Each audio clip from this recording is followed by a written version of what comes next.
Hello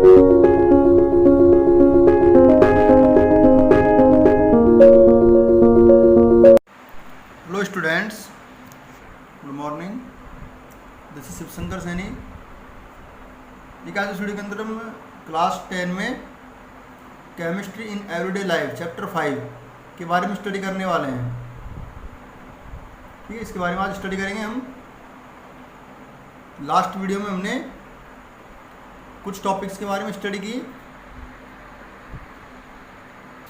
इसमें हमने ब्रॉन्स्टेड-लोरी concept को अंडरस्टैंड किया था। एसिड बेस की जो ब्रॉन्स्टेड-लोरी कंसेप्ट है उसको हमने अंडरस्टैंड की। आज इस वीडियो के अंदर हम अंडरस्टैंड करेंगे लुईस बेस, जो लुईस कंसेप्ट है एसिड और बेस की, लुईस कंसेप्ट उसके बारे में।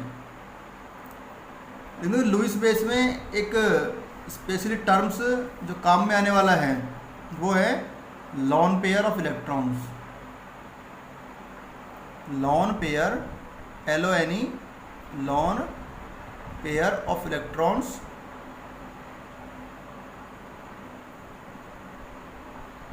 और एक काम में आने वाला है बॉन्ड पेयर ऑफ इलेक्ट्रॉन्स।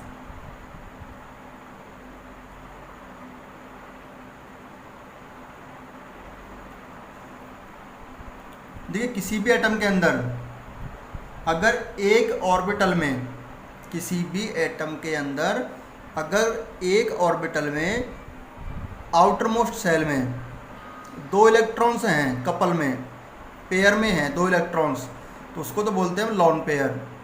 और अगर सिंगल इलेक्ट्रॉन्स है किसी ऑर्बिटल में तो उसको बोलते हैं हम bond pair. Outer most shell में किसी एटम के इलेक्ट्रॉनिक कन्फिगरेशन जब हम उसका लिखते हैं तो उसके अंदर अगर इस तरह की सिचुएशन आती है कि किसी ऑर्बिटल में अगर इस तरह से दो इलेक्ट्रॉन्स फिल हैं तो उसको बोलते हैं लॉन पेयर, और सिंगल है तो उसको बोलते हैं बॉन्ड पेयर। कैसे, देखो एग्जांपल से समझते हैं। जैसे हम एक EC राइट करते हैं ऑक्सीजन का, electronic configuration of of oxygen. Oxygen का EC क्या हो जाएगा, देखो इसको राइट करते हैं हम। इसके पास में टोटल 8 इलेक्ट्रॉन्स हैं। कितने? 8 इलेक्ट्रॉन्स है इसके पास, ऑक्सीजन के पास। इसका एटॉमिक नंबर 8 होता है। ठीक है, तो इसमें अरेंज करने हमको 8 इलेक्ट्रॉन्स। इसका EC हो जाएगा 1s2 1s2 2s2 and 2p4। ये कंडीशन हो जाएगी इसमें।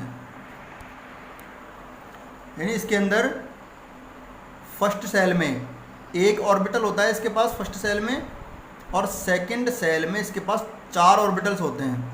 3 तो P के और एक S का। ठीक है, ये दोनों सेकंड सेल हैं और ये फर्स्ट सेल है। फर्स्ट सेल में एक ऑर्बिटल होता है और मैक्सिमम 2 इलेक्ट्रॉन्स होते हैं, और सेकंड सेल में 4 ऑर्बिटल्स होते हैं और 8 मैक्सिमम इलेक्ट्रॉन्स हो सकते हैं। लेकिन यहाँ पर सेकंड सेल में ओनली 6 इलेक्ट्रॉन्स फिल है। ठीक है, 2 और 4 6 इलेक्ट्रॉन्स फिल है इसमें। जब इसके ऑर्बिटल्स बनाते हैं तो देखो हम जानते हैं S जो सब सेल होती है इसके अंदर 1 ऑर्बिटल होता है। P जो सब सेल होती है इसके अंदर 3 ऑर्बिटल्स होते हैं। D जो सब सेल होती है इसके अंदर 5 ऑर्बिटल्स होते हैं, और जो F सब सेल होती है इसके अंदर 7 ऑर्बिटल्स होते हैं। ये तो हो गए ऑर्बिटल्स। ठीक है, और ये हो गई सब सेल। ठीक है, तो इसके अंदर कितने इलेक्ट्रॉन्स होंगे हर सब सेल के अंदर? इलेक्ट्रॉन्स की बात करें तो S के अंदर देखो एक ऑर्बिटल में मैक्सिमम 2 इलेक्ट्रॉन्स फिल कर सकते हैं। यानी इसके अंदर मैक्सिमम 2 ऑर्बिटल्स होंगे। S के अंदर, P के अंदर 6 होंगे, D के अंदर 10 होंगे, और F के अंदर 14 इलेक्ट्रॉन्स होंगे टोटल। ठीक है, इसके हम अरेंज करते हैं देखो बॉक्स के अकॉर्डिंग, ऑर्बिटल के अकॉर्डिंग। तो इसमें एक ऑर्बिटल है ओनली 2s में, और 2p में 3 ऑर्बिटल हैं।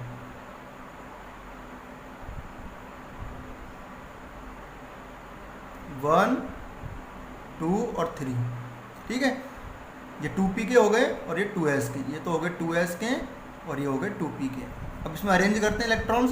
तो देखो इसमें हम आउटर मोस्ट शेल की बात कर रहे हैं, ओनली लॉन पेयर और bond pair, outer most shell की बात कर रहे हैं यहाँ पे। तो आउटर मोस्ट शेल इसकी सेकंड शेल है, इसके अंदर 2 इलेक्ट्रॉन्स फिल हैं, देखो 2 इलेक्ट्रॉन्स फिल हैं, इसके अंदर 4 हैं, 1 2 3 और 4, ठीक है। अब कपल में कितने इलेक्ट्रॉन्स इसके पास, पेयर में कितने पेयर है इलेक्ट्रॉन्स के, 2 पेयर हैं, एक तो ये रहा और एक ये रहा, ये कंडीशन 2 हैं, 1 और 2। और बॉन्ड पेयर कितने हैं, सिंगल 1 और 2, सिंगल तो भी 2 हैं, यानी बॉन्ड पेयर भी 2 है इसके अंदर, और लॉन पेयर भी 2 हैं। यानी ऑक्सीजन के अंदर लॉन पेयर इन ऑक्सीजन कितने हैं, 2, और बॉन्ड पेयर कितने हैं, ये भी 2 हैं। नाइट्रोजन की बात करते, देखो EC of nitrogen, EC of nitrogen, nitrogen का ईसी क्या होगा, देखो नाइट्रोजन का ईसी राइट करते हैं हम,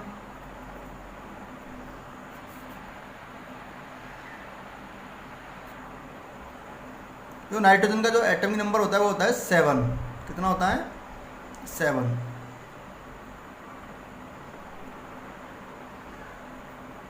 इसके अंदर 7 इलेक्ट्रॉन्स हैं, इसका ईसी फिल करते, देखो अरेंज करते हैं ईसी इसका, 1s2 2s2 और 2p3 हो गए 7, 2 2 4 एंड 3 7। अब इसके अंदर देखो सेकंड सेल में, ये सेकंड सेल है इसकी, इसके अंदर देखो S के अंदर 1 ऑर्बिटल है, P के अंदर 3 ऑर्बिटल्स हैं, P के अंदर ये 2s हो गया और ये 2p, 1 2 और 3, ठीक है। इसके अंदर 2 इलेक्ट्रॉन हैं और 2p के अंदर 1 2 3, ठीक है। अब इसके पास लॉन पेयर कितने हैं, लॉन पेयर इन नाइट्रोजन कितने हो जाएंगे, 1, ओनली 1 है पेयर। और बॉन्ड पेयर कितने हैं इसके इन नाइट्रोजन, कितने हो जाएंगे, 1 2 3, कितने हो जाएंगे, 3, ठीक है। इस तरह से हम लॉन पेयर कैलकुलेट कर सकते हैं, किसी भी एटम का या एलिमेंट का ईसी अरेंज करके हम उसमें पता कर सकते हैं कि कितने उसमें लॉन पेयर होंगे और कितने उसमें बॉन्ड पेयर होंगे। अब ये हमारे काम में आने वाले लुईस कंसेप्ट के अंदर, इसलिए मैंने आपको समझाया लॉन पेयर और बॉन्ड पेयर, ठीक है। तो बात करते हैं लुईस कंसेप्ट के बारे में। थर्ड कंसेप्ट है, ठीक है। फर्स्ट तो आर्नियस की हो गई, सेकंड ब्रोंशियल लोरी की हो गई, और थर्ड कंसेप्ट है लुईस की। Lewis concept of acid and base. Acid और बेस की लुईस कंसेप्ट के बारे में हमको इसमें स्टडी करनी है, ठीक है। तो क्या हो जाएगा, देखो according to Lewis concept,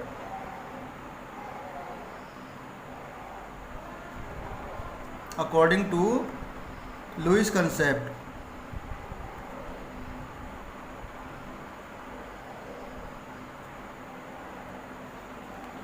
acids are those substances,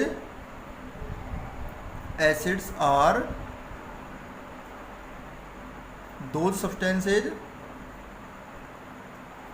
those substances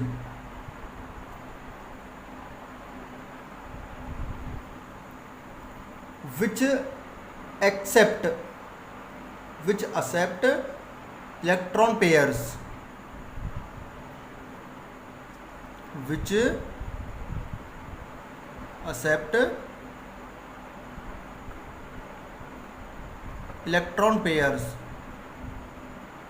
जो इलेक्ट्रॉन पेयर्स को एक्सेप्ट करेंगे वो तो एसिड है, एंड बेसेज आर दो सब्सटेंसेज, बेसेज आर दो सब्सटेंसेज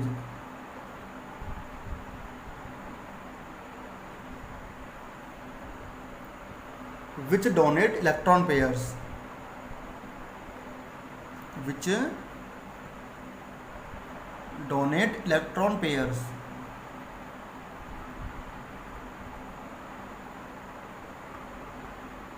यानी जो इलेक्ट्रॉन पेयर जो हमने अभी पढ़े लोन पेयर, उनको जो रिसीव करेगा वो तो होगा एसिड, और जो डोनेट करेगा उनको वो होगा बेस। ठीक है, अब देखो यहाँ पे हम बात करते हैं एग्जाम्पल की। जैसे कि एक एग्जाम्पल है बोरॉन ट्राईफ्लोराइड। बोरॉन ट्राईफ्लोराइड, इसकी रिएक्शन करवाते हैं हम अमोनिया के साथ, यानी NH3 के साथ। अब देखो यहाँ पे NH3 के पास में लोन पेयर्स होते हैं, और लोन पेयर्स को हम शो करते हैं इस तरह से 2 डॉट से। ठीक है, लोन पेयर, इसके पास लोन पेयर हैं तो ये डोनेट कर सकता है, और बोरॉन इसको रिसीव करेगा, बोरॉन इसको रिसीव करेगा। तो ये किस तरह से बॉन्ड बना लेंगे आपस में, BF3 यानी बोरॉन ट्राईफ्लोराइड, इसने रिसीव किया है इलेक्ट्रॉन पेयर को किससे, अमोनिया से। ठीक है, तो इस तरह से बॉन्ड बना लेगा। अब रिसीव किसने किया है, बोरॉन ट्राईफ्लोराइड ने, तो ये तो क्या हो गया यहाँ पे एसिड, ये तो क्या हो जाएगा एसिड, और ये क्या हो जाएगा यहाँ पे बेस, क्योंकि ये डोनेट कर रहा है इलेक्ट्रॉन पेयर को। क्या हो जाएगा देखो, in the above example, in the above equation, in the above equation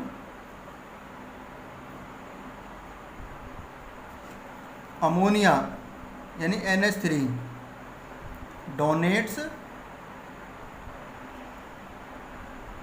electron pairs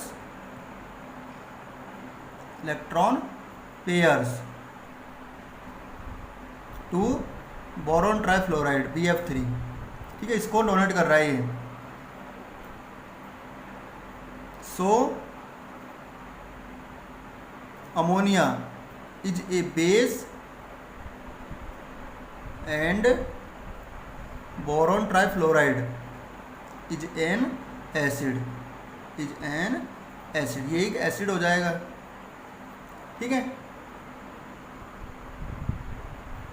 अब देखो इसमें जो डोनेट कर रहा है इलेक्ट्रॉन पेयर्स को वो तो लुईस बेस कहलाएगा, क्योंकि लुईस के अकॉर्डिंग पढ़ रहे हैं इसलिए, और जो रिसीव करेगा वो लुईस एसिड कहलाएगा।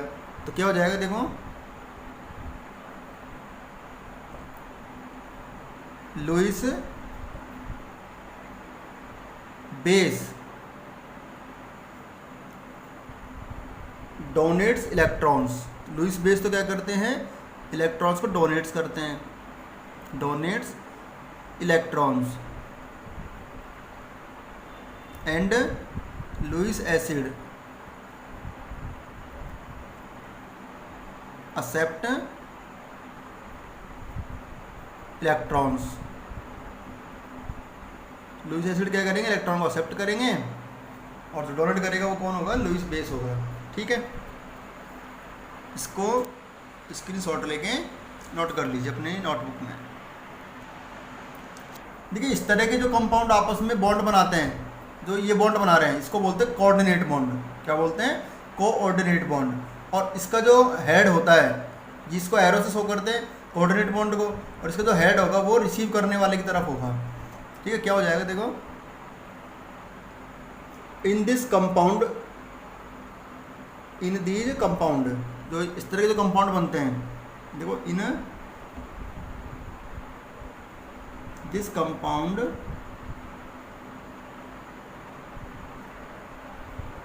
Acid and bases are joined together, acids and bases are joined together by coordinate bond। ये दोनों कोऑर्डिनेट बॉन्ड से जुड़े होंगे, कोऑर्डिनेट बॉन्ड। ठीक है,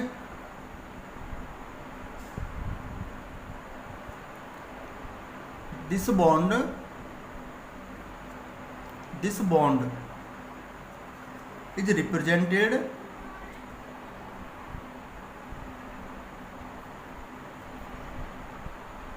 is represented by an arrow,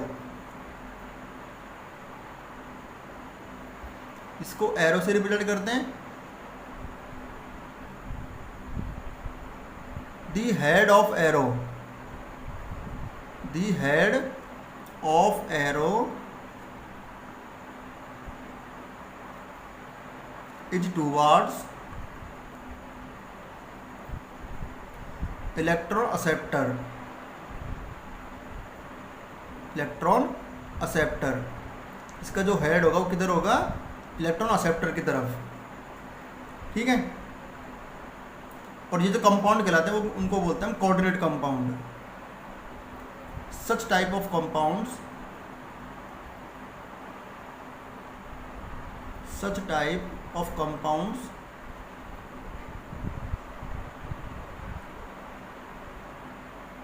are known as coordinate compounds.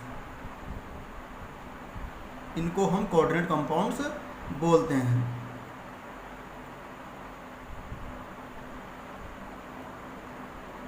ठीक है। इसको स्क्रीनशॉट लेके नोट कर लीजिए। आज के लिए इस वीडियो में इतना ही। नेक्स्ट कुछ और टॉपिक्स हैं, या इसको अब जो लुईस कंसेप्ट है इसको और हम एक्सप्लेन करने वाले हैं नेक्स्ट वीडियो के अंदर।